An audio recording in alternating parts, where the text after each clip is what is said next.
Back in July of 2020, a company called EXknight sent me over a product called the Leverback. The Leverback was an external attachment to your PlayStation 5 or Xbox controller that allowed you to have the back button attachment but not pay the outlandish price of a DualSense Edge controller or an Xbox Elite controller. And I got a quick picture of that here for my review. I will post a link to this review in the description box below. They still do sell this product. The problem I had with it, and I suspect many others had with it, and why it led to a redesign, was that the bars kind of wrapped around the right thumbstick in a somewhat uncomfortable way. Well, today, in the mail, I received a set of the Deathclaw controllers. This is kind of the new iteration of the paddle attachment for the PlayStation 5 or the Xbox Series S/X controllers. It is supposed to, snap on and off very easily. We'll take a look at that together right now. I want to be very clear. I did receive these as a review copy. So keep that in mind as you listen to my opinion and my review. First, we're going to take a look at the product, look at the comparisons to it, unbox it, and then I'll come back later after I've gotten to play with it and give you guys my final thoughts.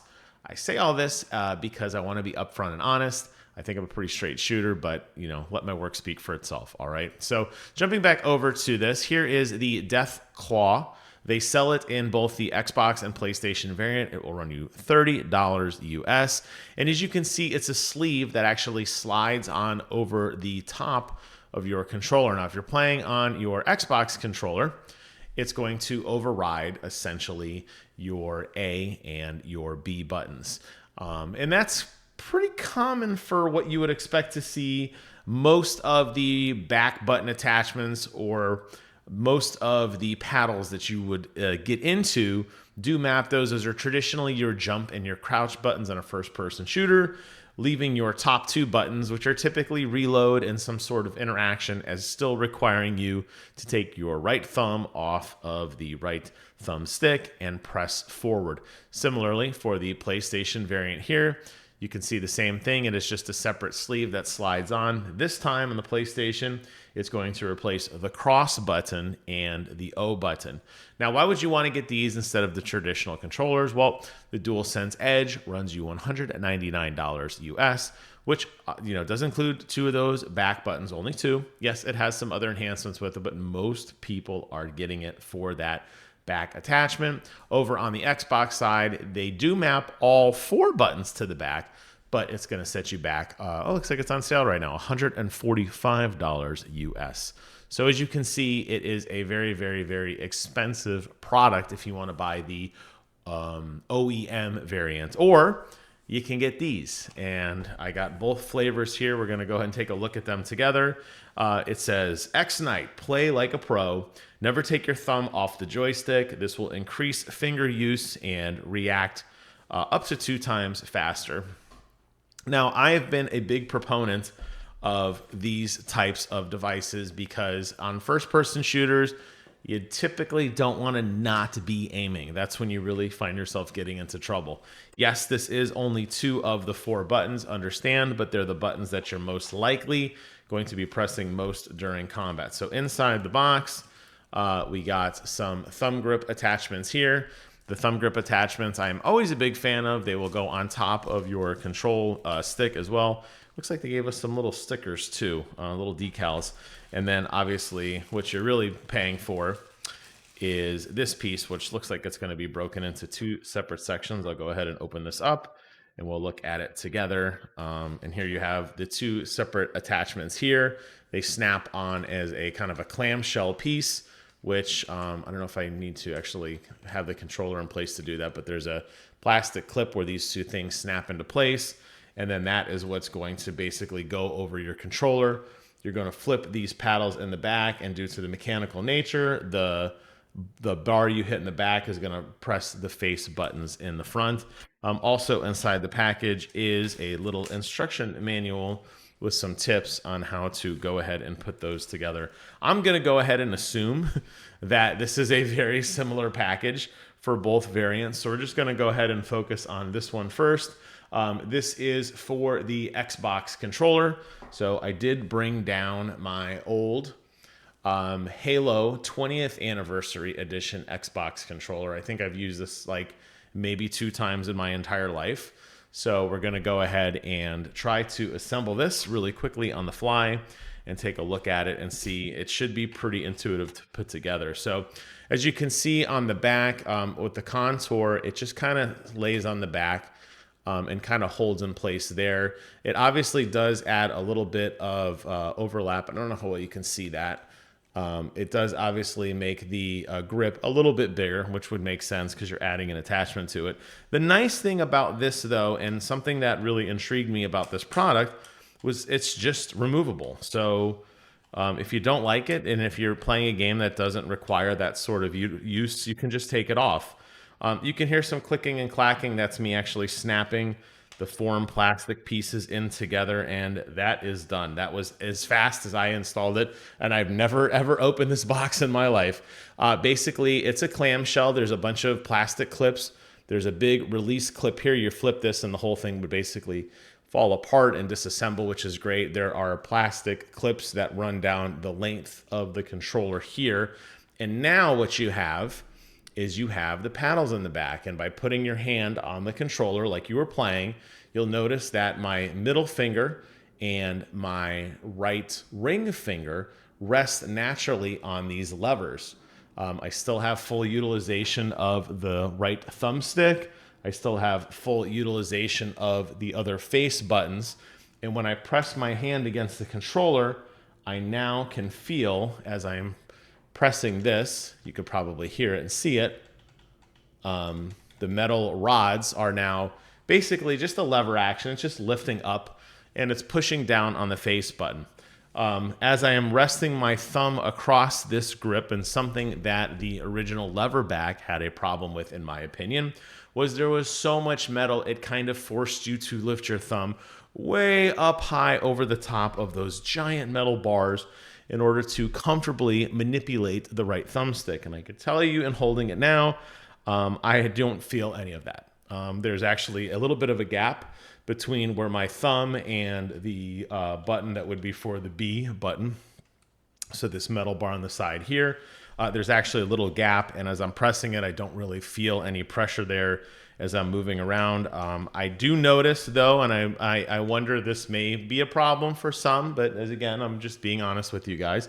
As I do wrap my thumb up across the top to hit the X and the Y button, I do notice that my thumb is very, very gently rubbing against the A and the B bar. Now, it's not actually depressing down on them, but that is a different feeling than if I was holding my regular controller.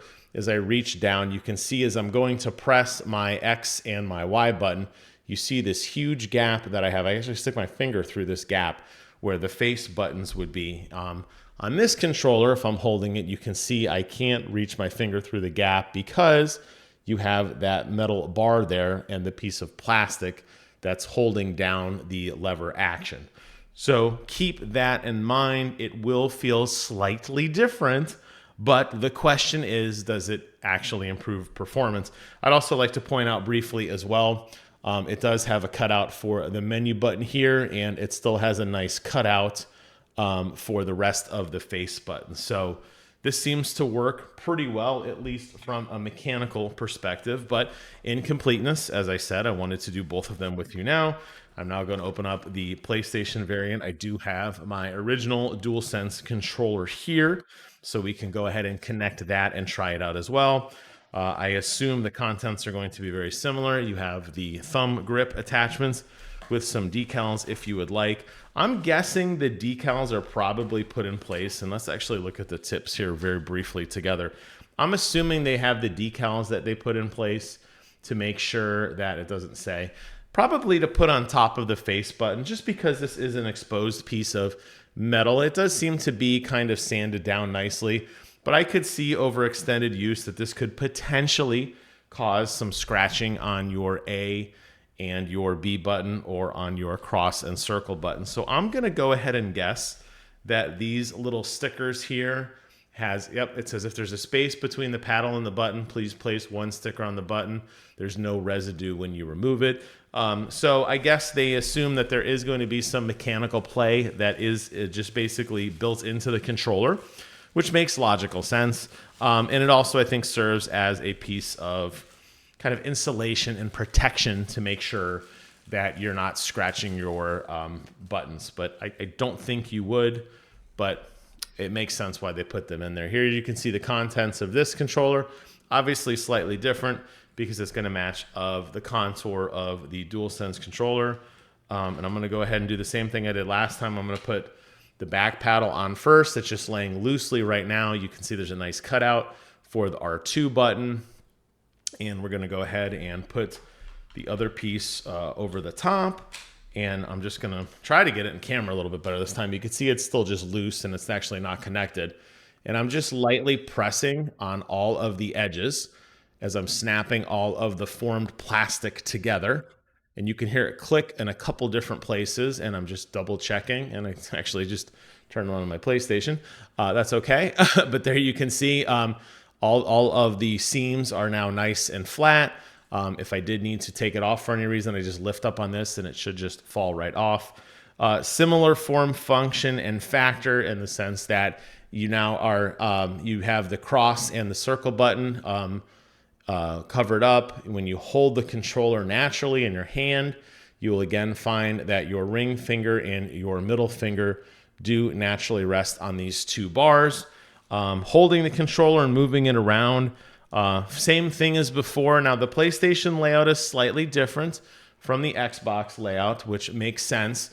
You will find the same thing again as you're using your thumb to reach up to the square or to the triangle button. You will see again that part of your thumb will rest lightly on the top of these two metal bars. Now, it doesn't actually cause me to depress the button, but just like in the Xbox variant, you will see that there is more material in the way. Now, in just looking at this and jumping back to the Leverback very, very briefly, I think the biggest issue with the Leverback was that while it did actually map to different buttons altogether, you had this giant bar here and here, which really kind of limited your movement on the controller.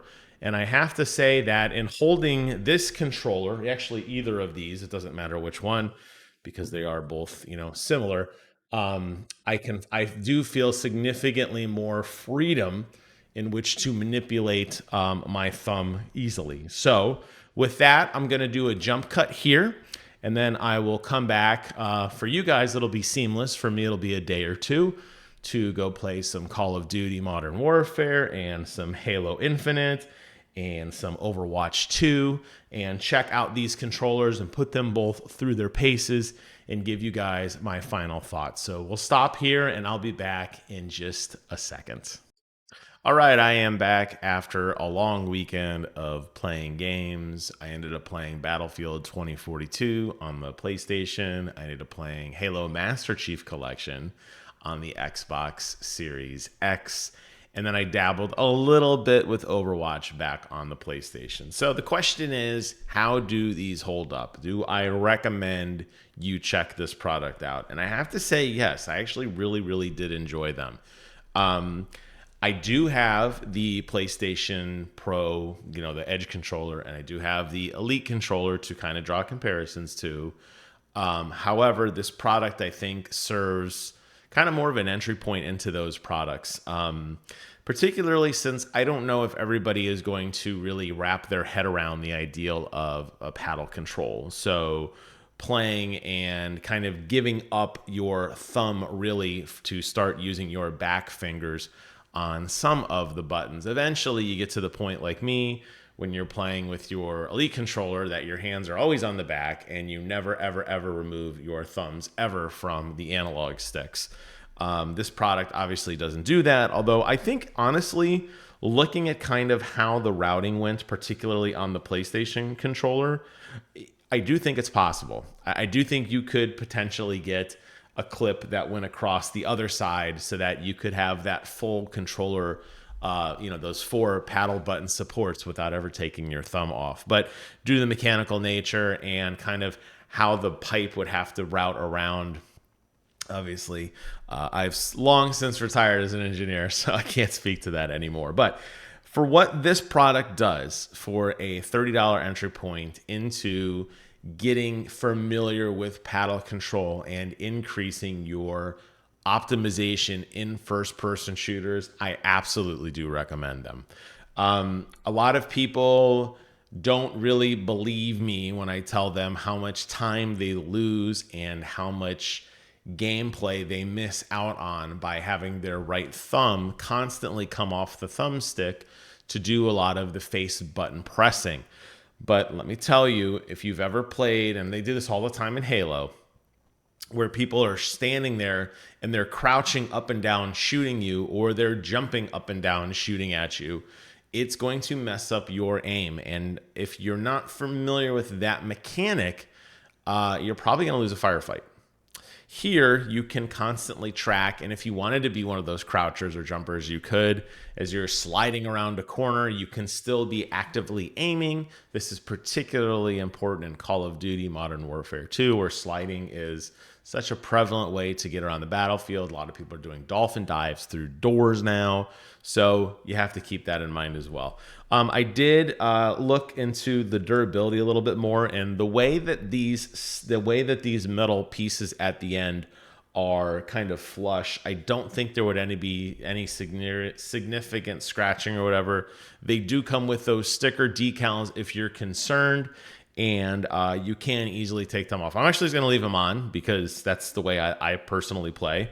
The only thing is with the Xbox variant, it does block the battery doors. So if you don't have a rechargeable battery now, first of all, shame on you. But if you don't, and you're still going through AA batteries, you're going to have to take this off to replace your batteries. Other than that, it doesn't block any of the charging ports on the back of the controllers, and it feels good in the hand. So I do highly recommend this product. As I said, I did receive them as a review copy, but for what they do and the price point they're at, comparing them to trying to buy into Scuff, for example, or trying to buy directly up into the Elite or the Edge controller, you may find that that price point is too steep and you may not like it.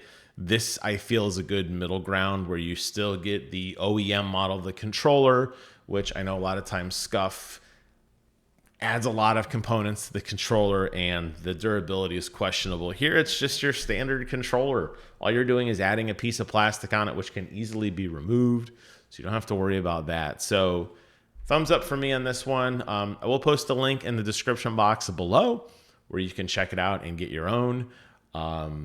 That's it for today's review and wrap up. Thank you guys so much for watching. If you have any questions about this product or about my other review from the same company, that's also in the description below, so you can go back and check that. They do still sell that product, by the way. They still do sell that Leverback product, but I do think this is a superior one in every way. So that's it. Thank you guys so much for watching. Take care, and until next time, I will see you guys on the other side.